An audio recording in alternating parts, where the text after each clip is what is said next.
Hey guys, welcome back. This is the 9th and final video in our M is for Mama series. All right guys, welcome back. I am so excited that you guys are joining me. This is the last video for this book series. We have been going through this book chapter by chapter, and I've been sharing with you guys my commentary along with it, and I definitely encourage you guys to get your own copy. It is M is for Mama. If you missed any of the videos, they are linked below in their own playlist called M is for Mama, so that's easy to find. Yeah, this is the last of this book. It has been such a fun journey. If you have been going on this journey with me, it's great. It's really good. There's so much wisdom, so much biblical wisdom for motherhood and parenting that you just don't see in the real world. So yeah, the last two chapters do not leave us hanging.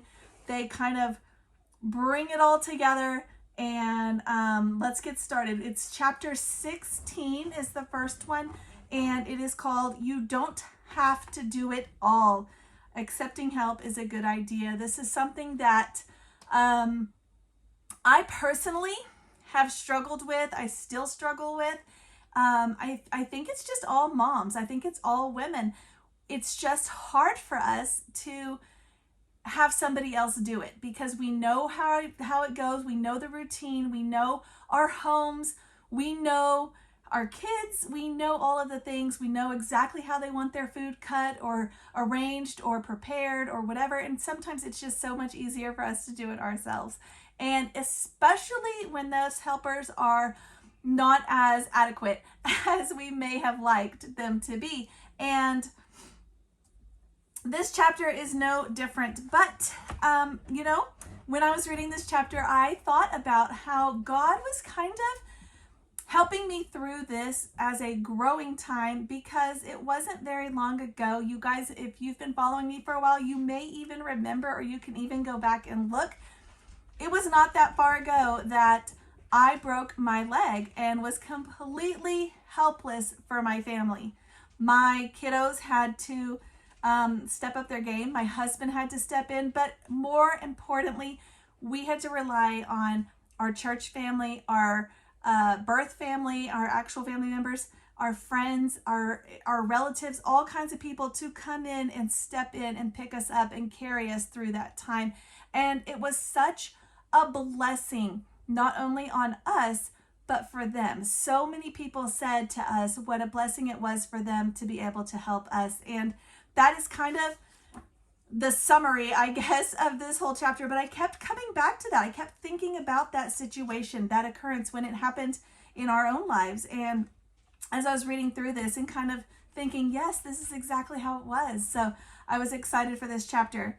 All right, she starts us off with, the truth is, I don't know very many women who aren't fairly adept at cooking dinner while answering an email and bandaging a boo-boo. Multitasking seems to be in our blood. Exactly. That's what I was just saying. Just because, listen up, mamas, just because we can do something does not mean that we don't get overwhelmed, that we don't feel inadequate, that we don't sometimes allow a few of our spinning plates to fly across the room and smash against the wall. Fun analogy, you know, the little guy who's balancing on the ball with all these plates, and he's, you know, yeah, it's true. We are going to fail. We cannot do it all. We were not made to do it all. God didn't plan that for us. It wasn't expected of us, yet for some reason, we think that we must. So she says, there's no one who does it all. We all have different interests and personalities, and thus different strengths and different priorities. None of us is capable of nailing every category of everything all the time. I explain this to my kids all the time, because you know when you get one kiddo who's super good at one thing and another kiddo who's super good at another, and they completely forget that they're good at anything and just are upset that they're not as good at whatever it is that their siblings the best at.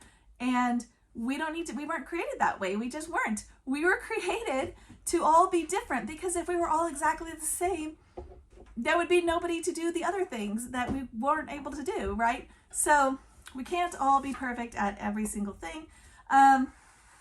She says there will always be at least one area that you can improve. She talks about God designed us that way. I just talked about that. And why would we think that when we're struggling and in help of need, that accepting help is some way like saying that it's a shameful thing, like it's something that we should not do. We shouldn't say that we need help or that we're in a situation where we need help, and yet we all do it, I'm pretty sure. It's just something we do. And she says, I really love this chapter so much, and I'm going to tell you why. Because she talks about help that comes from places you do not expect, or maybe we know as moms, but maybe culture doesn't expect, or people on the outside looking in, they don't see that as help. And she addresses that. I'm going to touch on that in just a minute. That's kind of like a little foreshadowing for you. And she says here, the truth is that insisting on doing everything yourself often produces lower quality results than being willing to acknowledge your limits and outsource when possible. Absolutely. The Bible never exhorts us to recruit every friend, neighbor, godmother, and postman. Okay, she's talking here about the idea that it takes a village. Have you ever heard that phrase? Somebody will say, it takes a village to raise your children, so I need to help you. And the truth is that is a little tricky, because yes, it takes more than one person to complete all the tasks. However, no, because, and she talks about this, we live in a world where we need to be really focused on what influences are coming into our home.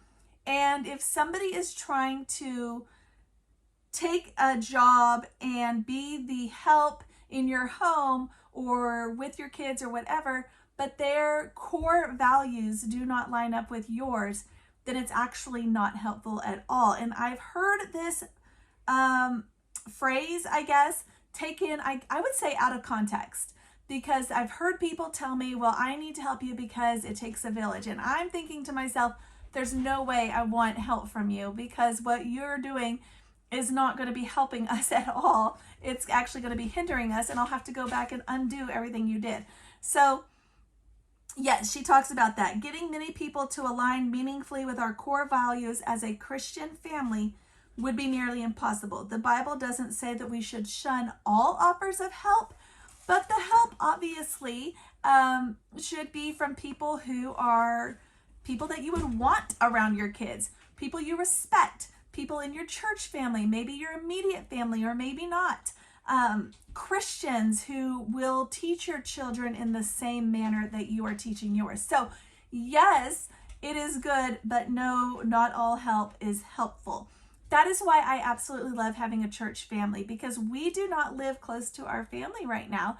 And I absolutely love being around church family, because I know that if my kids get out of line, they're going to step in. I would want them to step in and correct it. And I know they're going to correct it in a godly manner, the same way I would correct it.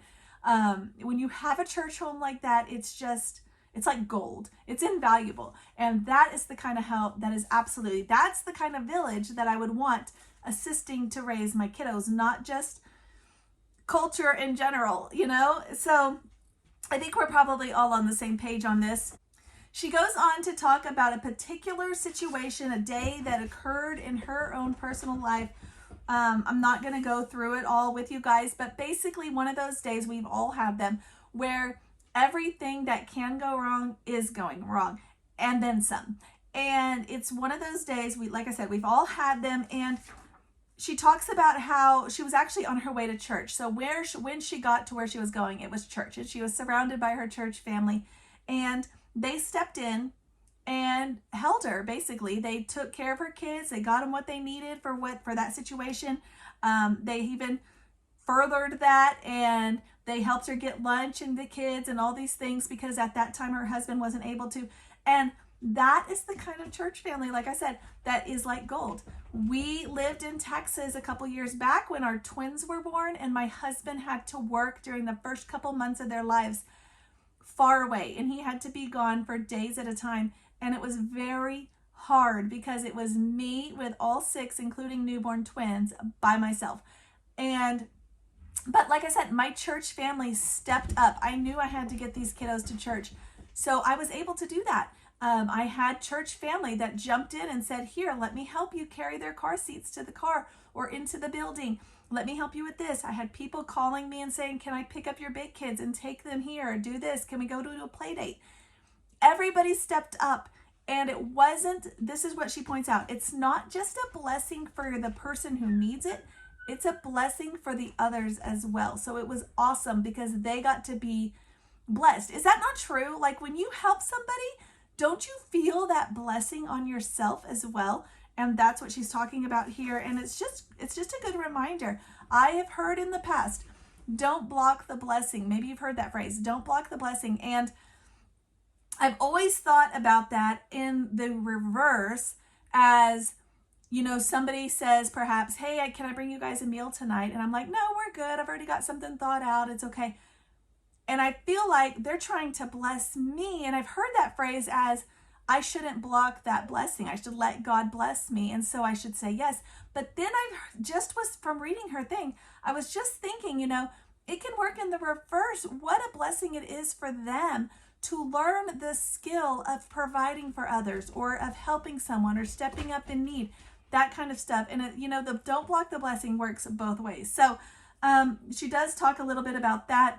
Now, she does point out, and I'm glad she did, secular mom culture or mediocre motherhood. Remember, that's what we're trying not to be in this book. That's the whole thing of this book, is to not be like culture tells us to be, not to be those mediocre mamas.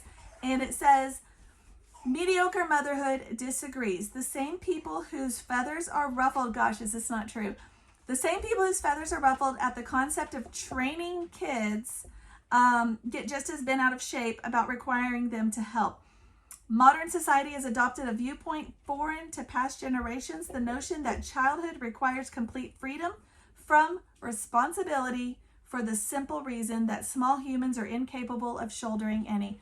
Oh my goodness. So here she is talking about a little bit about, you've ever heard a mama who has lots of kiddos. And I've even heard this many, many times. I've heard them say things, other people say things like, well, they're just having more kids and the big kids are taking care of the little kids. And that's not how it should be, because the big kids need to have their own life and da, da, da, da, da, right? No, I'm going to say no. First of all, kids left on to their own devices are going to just do whatever. And it's not always going to be good. Second of all, as parents, we should be training our kids for the next thing in their life, for their next generation, for them to be able to become godly Christian parents, to run a household, to do all of these things. And what better way for them to learn it than by taking care of their own siblings in their own home with people they love and being surrounded by that on a daily basis with a mentor right there who can say, oop, not that way, let's do it this way, that kind of thing. And, you know, I'm just going to say, I was the youngest of 2, and I didn't have that. I didn't have an opportunity to practice how to be a mama. And I'm not saying that everybody will or should, but it definitely would have helped. I'm just saying.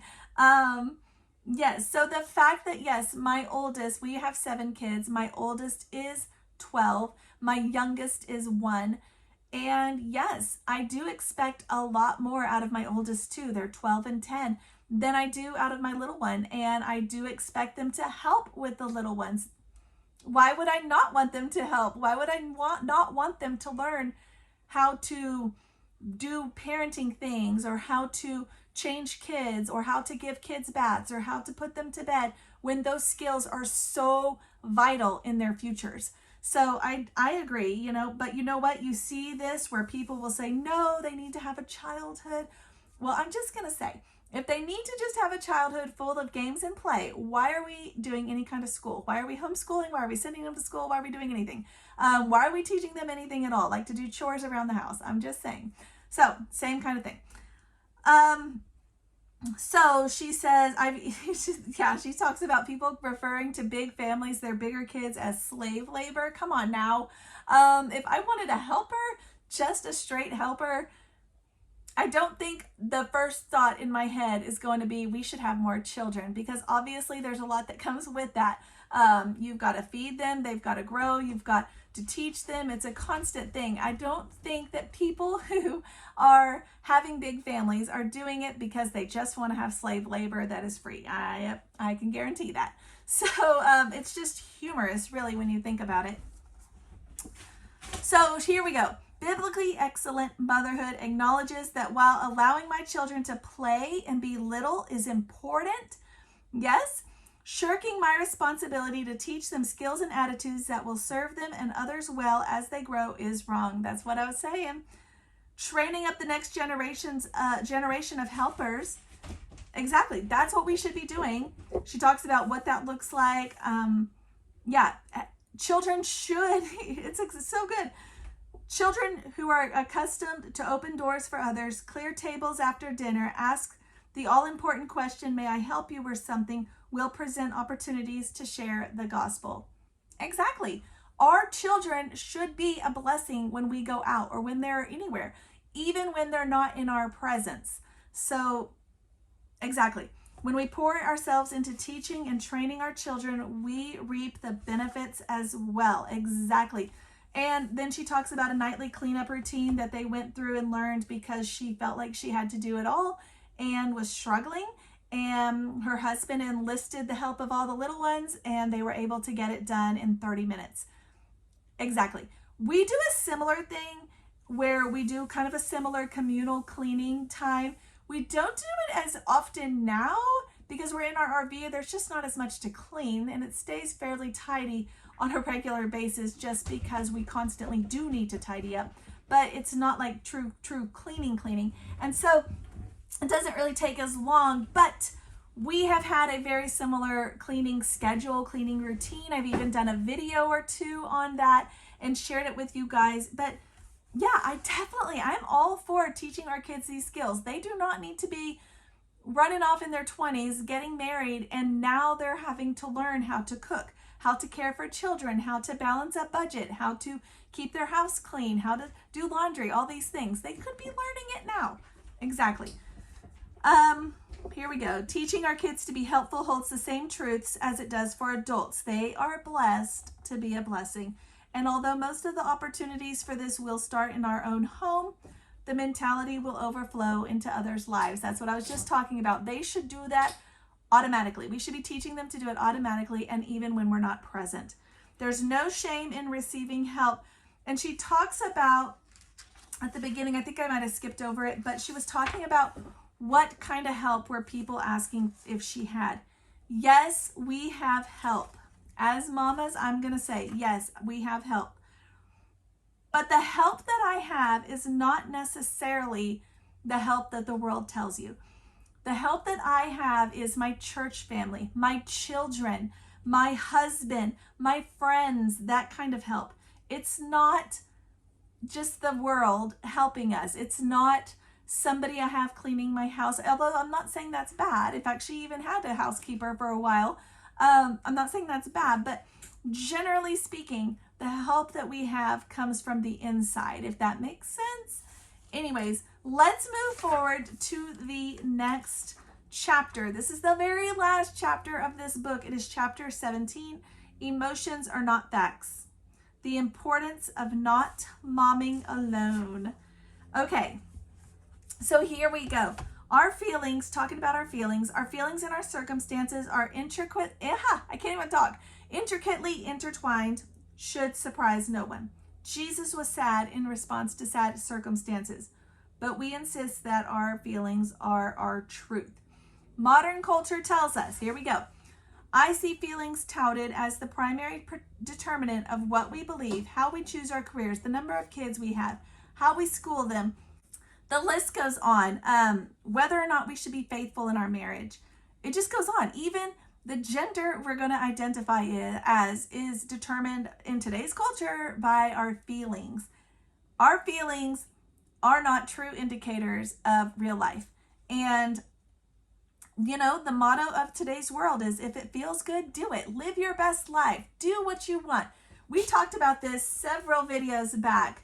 The culture of you deserve it, all of that. And it's just not true. You may even get to the opposite of that, which is like, if it feels bad, then don't do it. Well, lots of things feel bad that we should still do. I'm just saying. So the payoff is well worth the pain, but how will we ever find that out for ourselves if we're so busy avoiding emotional and physical discomfort that we never try? We have gone way off the deep end as far as feelings go. I mean, way, way off the deep end. In our modern culture says that all feelings are valid. If that was true, this is the example she gives. It's quite humorous. If that was true, that means that if we wake up not feeling right, like we feel grumpy or whatever, not like we're sick, but we just feel meh, then we're just not required to be an adult today. And what? But that's what culture tells us, right? I mean, that's exactly what culture tells us. That, and you'll see that. I'm not momming today. I don't feel like being a mom, blah, blah, blah. What a letdown for your kids. I'm just saying, if your kids went back years from now and looked at your Facebook, are they going to see you making fun of them the whole time? Are they going to see you being a grump about being a mom? Are they going to see all kinds of memes that you shared where you were saying how much you disliked motherhood? Is that what you want? That's awful. So no, of course we don't want that. Our kids can know that mama is struggling. Mama feels tired or overwhelmed, but she is still going to make an effort for their sake. Yes, that's what we want our kids to know. We can have limits, but our kids need to know that we're not going to give up on them. We're not just going to say, well, I don't feel good, so I'm not even going to mess with you today. That's not good. But culture tells us that, and it's really sad, actually. So she talks about looking for the good, to force outside of ourselves on those who are enduring legitimate distress, to give thanks in all circumstances. It's so true. I tell my kids all the time when there's something going not the way they expected or not the way they want, to find the good. I tell them that often, to be thankful. That she even has the Bible verse, 1 Thessalonians 5:18, give thanks in all circumstances. Yes. What a truly radical approach. I talked about this in the last video. We as Christians need to be radical, even more so, I would say, in today's world, because this is the junk that we're being fed. What a truly radical approach, in fact, that I often saw people who made reasonable attempts to encourage others to stay focused on Christ were attacked as being insensitive.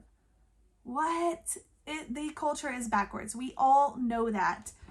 Rather than be reminded of all the good things that have often come from suffering. The Bible's full of that. The Bible is full of situations where things did not go the way they planned, and then God changed it. Think of Joseph. There's even an example. Nothing went the way he planned. He was in jail. He was kidnapped or sold, I guess is what you would phrase it.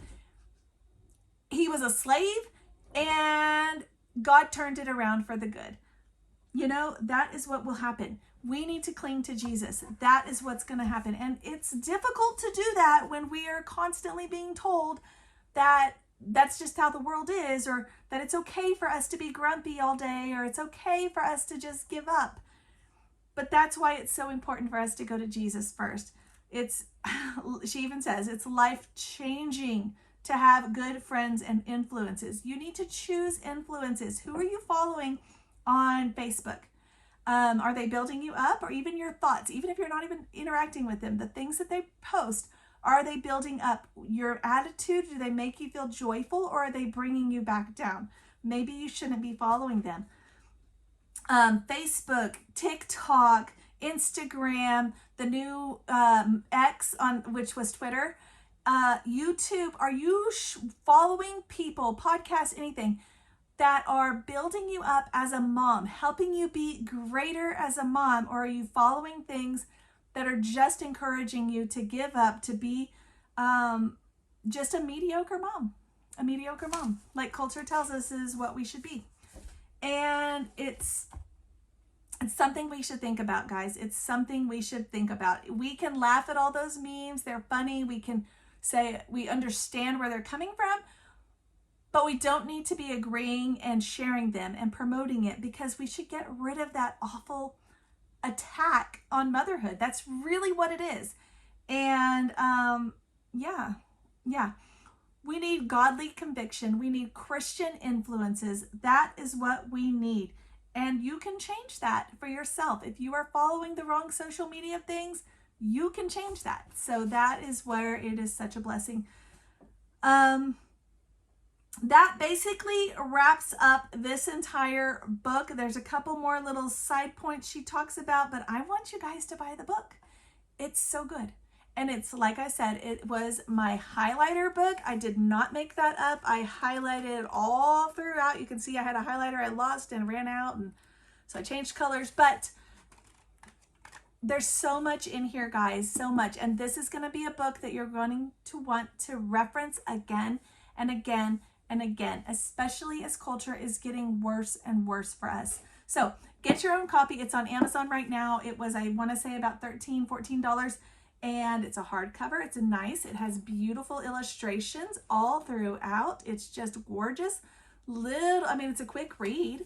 So get your own copy. I definitely recommend it. It's by Abby Halberstadt, a Bible-believing mother of 10.